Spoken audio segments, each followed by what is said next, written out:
Echoes of Wisdom is amazing, and in this review I'll be going over why it's so good. This will be split into a spoiler section and a non-spoiler section. The spoiler-free section does have some super minor early game spoilers, and I'll spoil some of the names of the prominent echoes. Just thought I should warn you just in case you want to go in 100% blind. Let's get into the review, starting with the spoiler-free section. The game isn't 2D Tears of the Kingdom, but it has the freedom from that game. Every puzzle has a ton of solutions. Not as many as Tears, but if you look at different playthroughs, they most likely did some things differently than you. But it also has the strengths of traditional Zelda, with the more structure and more traditional dungeons. It's not the best of both worlds, but it's a good fusion while having a ton of new ideas. I've always preferred games that go all in and perfect something over games that are more balanced, and Echoes goes all in on the puzzles. And it makes sense that things are more puzzle focused, as Zelda holds the Triforce of Wisdom. You're weaker than ever, which is kind of the point. You need to think about combat and how you should approach it. I have heard some complaints that's like, oh, you just spam the P-Hat and Dark Nut, but that's just wrong. It's not even an opinion thing. There are tons of enemies where you just can't use them, or there are far better options. The water block falls under a similar category, and like those big damage dealers, it's not this busted game-breaking tool. It's only really good for platforming, even if it is a bit better than it probably should have been. And again, there are situations where you just can't use it or there's a better option, but it still isn't overpowered. There are different categories each Echo falls into. The heavy damage dealers, which like I mentioned before, P-Hat, Dark Nut, etc. These are good for slow or stationary targets. Then speedy guys, who are good for faster enemies. Platforming Echoes, which are good for, well, platforming. They don't allow you to skip everything, by the way. They're useful, but you can't use them to go anywhere. And then there are the gimmicky ones that are also very useful and can probably be split into further categories. The Echoes are phenomenally balanced, and each category is very useful in their own way, and none of them dominate. And like I mentioned before, the dungeons are full traditional dungeons. We'll get more into them in the spoiler section, but just know they're basically all really good. This game can make you smile too, specifically the Pharaon area. The game also has a ton of lore if you're into that, and the story itself is pretty good. It has some cool twists, and like the game, it's pretty unique. But this game does have some minor flaws I thought I should go over. The rewards for side quests are really weak, mainly just rupees. I wish you got heart pieces for these, because generally it feels like there are barely any heart pieces in this game. The frame rate can take a hit sometimes, which doesn't really affect anything, but I thought I should mention it. And I got stuck here. That kinda sucked, but probably won't happen to you. But I'd feel bad for not bringing it up. Hey, this is being recorded post my initial recording, but I need to say this because I feel like people genuinely don't know this exists. Like, okay, look how long it takes to go from Echo to Echo, right? There is like a way, if you want to go through like your entire library much quicker, you can press plus or like start, you know, the plus sign. Then you can go here to your notebook, and then it's, you know, much easier to look around, and you know, you have a lot, you can look at a lot more at once. But if like you want a quick menu, you'd be like, okay, I want to go to my most used, then you could sort of use that menu. I really get the impression people genuinely don't know this is a feature, so I feel like I should bring it up in the review. Anyway, let's get into the spoiler story section. I'll reveal my rating at the end, so skip to that if you want to know and haven't finished the game.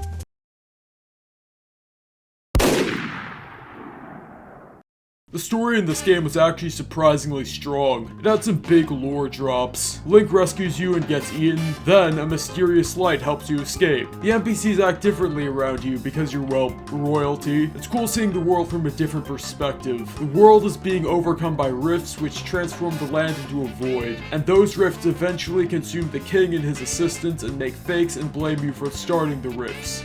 And in prison, you meet that light who's named Tri, and she'll be your companion character. The Tris were sent down by the goddesses to mend the rifts. By the way, Tri was not annoying at all. She only popped up when it was, like, necessary. And she gives you the ability to create echoes. You escape and disguise yourself. There are usually different quests you have to do before entering dungeons, so I'll go over them now. You need to make peace between two different Zora tribes. It's a standard enemies reconcile their differences and become friends plot, but it works. Cool seeing both types of Zora at the same time. You have to save a child too. Moving on to the next dungeon, which you can't make your way into because the guard is blocking the way. Close by, there's a Gerudo warrior laying on the ground. You defeat the monsters attacking her, it turns out she's the chief's daughter. So you get to speak with the chief, but her advisor hates you, which makes sense because she's actually an imposter created by the rifts. But before you know that, you make your way into the dungeon. I like this plot, it's nothing crazy, but I wasn't expecting the advisor to be a fake. Well, until I saw her in the still world, meaning she was sucked into the rifts. By beating those dungeons, you freed the advisors to the king, and make your way to the castle. But as you get the guards to join your side, the rifts consume Castletown. Now, it's flooded with monsters, and this works as a good motivator. And once you leave the dungeon, you get a glimpse of Link fighting a monster in order to protect you. It's cool that Link is going on a separate adventure while you're on yours. It would be even cooler if there was an Oracle type release where you get to play Link's story and Zelda's story as separate games. But seeing how long it took me to finish one 20-hour game, I can't imagine two. Some DLC would be cool though. Once you free the king, the castle becomes a kind of hub. After big story events, you're usually sent here. And then you move on to the next area. I know this isn't technically a story thing, but I like the Dekus in the Pharaon area. Saving some guy's house from being eaten by the rifts, then being thrown in jail because of it was very unexpected. I generally like their dialogue too. They're pretty goofy. While the following dungeons aren't as cool, they still have some interesting parts like the Goron chief who learns to be more confident and independent by watching you, or a Yeti that's waiting for his brother to come home. That one's interesting because once you defeat the evil imposter brother, you don't see the actual brother. He's still waiting, so I think he's dead. But throughout these last couple of dungeons, we've actually been getting lore. Null is the being creating these rifts, and he's existed forever. Like I mentioned before, the goddesses created the tries to mend the rifts created by Null. I'm not the biggest Zelda lore guy, but this is still really cool. It expands on why the goddesses created the land, and the goddesses get to directly talk to you, which makes sense since you are the reincarnation of one of their creations. But now that you're at your full power, Null strikes and makes an echo of you. I was not expecting this, but it's a cool twist. Null goes to the forest and tries to use the Triforce, but like with Ganondorf and Ocarina of Time, it splits. So he enters the still world and you have to defeat him. You free Link and give him his stuff back. Then you enter Null's void and fight him. He desperately wants the Triforce, but you deny his wish and destroy him. And they will take one last look at me as their savior. They will know me as the gameplay section of my Echoes of Wisdom review. Oh my god! You actually start as Link and he teaches you the controls. It's kind of like Tears of the Kingdom or Metroid Prime, I guess, where you start super powerful and then get weaker later. That's not much of the case here since you can't control Link's Zelda for an infinite amount of time. One thing I really appreciate is the openness. Take one of the first parts of the game. You could be a nerd and play this normally, but if you have a brain, you could just use the echoes to wall off the soldiers. But be careful, soldiers can jump just like you can. You might also see that you're able to get on top of these shelves, but you can't just stay up here. You'll eventually be forced to jump down and get your hands dirty, and that's what I admire about this design. I still prefer Tears' approach, but I can see the advantages of this style. It's a little more structured at the cost of freedom. It's not necessarily worse, just different. You eventually make your way to the first dungeon. Before that, it's worth mentioning how rifts function. When you enter them, you're transported to the still world. Find all of Tri's friends, you can mend the rifts. Tri levels up, the more rifts you mend. And once you reach a new level, she gains another ability. Anyway, let's get to the dungeon. I won't go into the super specifics with the dungeon since I'm planning to do a dungeon ranking in the future. This is a good introductory dungeon. It teaches you the basic mechanics, like the magnesis type ability. It's pretty vital, so I'm glad they taught it. But the highlight of this dungeon is easily Link. Fighting Link in a boss fight is great. He constantly Z-targets, which leaves his back vulnerable. This is a really clever weakness, and it seems like a mistake a bad player would make. And the main boss itself is neat.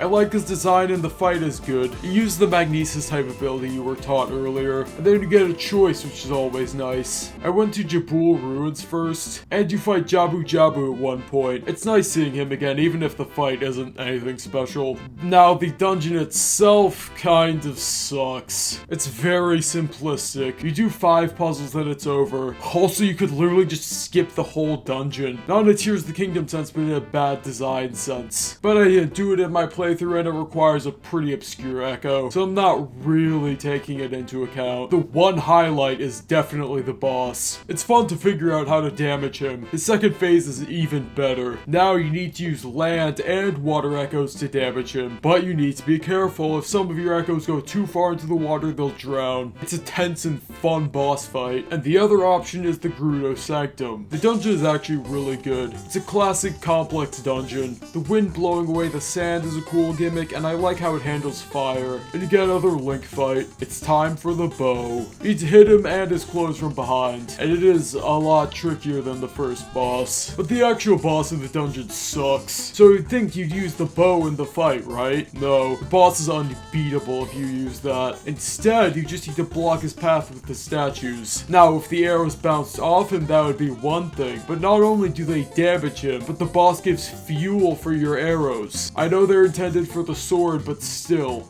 It's overall a very good dungeon, but god, that boss sucked. Like I mentioned in the story section, the rifts have completely overtaken Castletown. So you go in a secret entrance to enter the rifts. This is probably my favorite theme of any dungeon.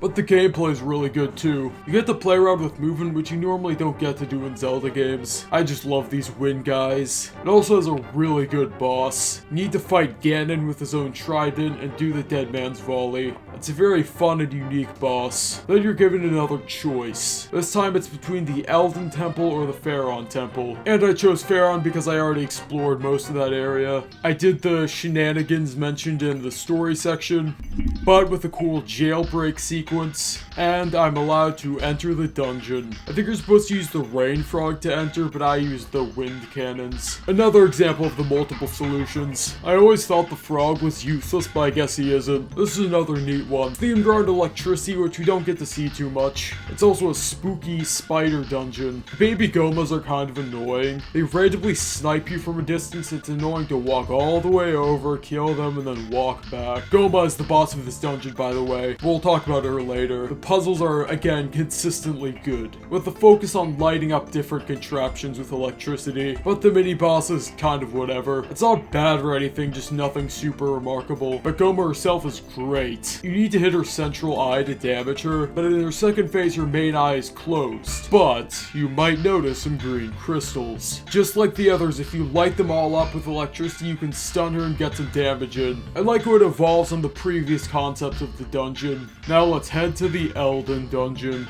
It has some good puzzles and a fine Link fight. I don't find the bombs you get from them to be too useful. You need to use a lot of your energy just to have a slightly more convenient fish bomb. Okay, at this point I haven't upgraded my energy at all, so maybe that's why. They are really useful for big targets. I really like the part where you get the boss key and need to escape from the rising lava. It's really tense and I just find it really fun. This part pissed me off when I first played it, but looking back it was actually really well designed. I tried using the boring answer of the lava platforms, and it's impossible if you do that. At the time I was pissed off and it felt like a red herring, but I was punished for picking the boring answer. I used boulders to make a walkway, but most people used keys. Another example of how many different solutions there are to the puzzles in this game. The boss is fine. It's cool to see Volvagia again, but all you need to do is hit him. This game's bosses are a weird mix of just hit him a bunch and actually having a specific weakness. I wish it was just one or the other,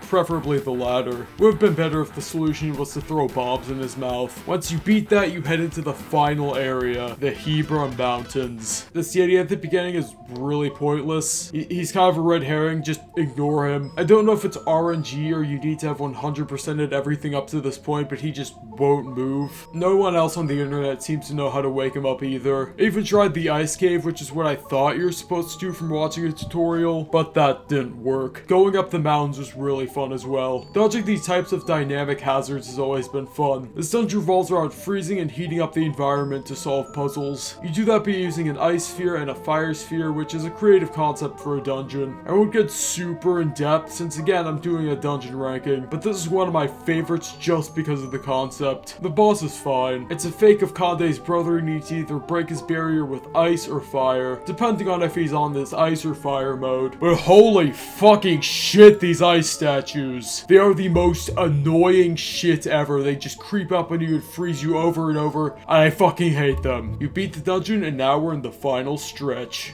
You enter the still world one last time. I love this part.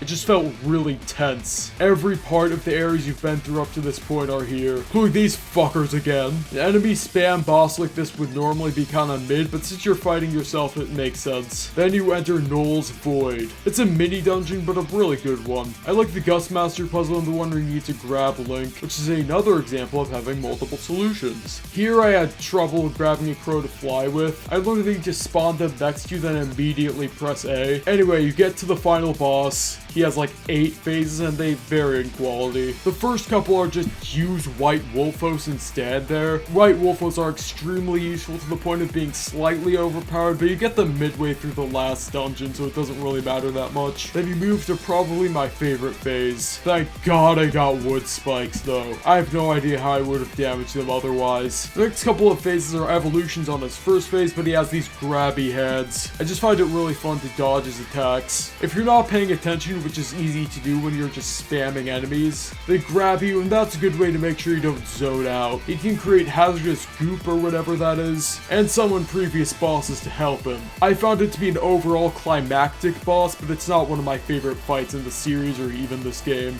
And that is the end of the review. Let's move on to my final thoughts.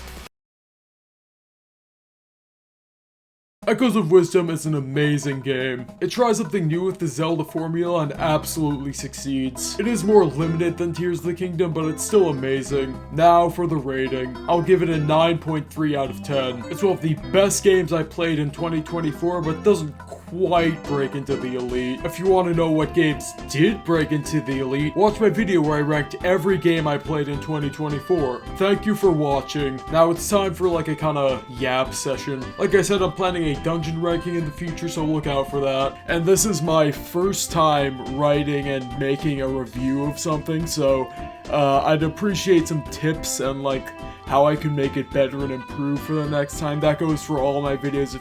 I'm always open to feedback. And that's about it. Bye. Also, I know this video took a while to come out, but I'll be honest, I was just lazy for a lot of it. I wanted to play games. But the next video, it will probably also be a while, because not because it's lazy, but because it's like it's a massive video. It's like over an hour long, so just thought I should mention that. Actually, bye now.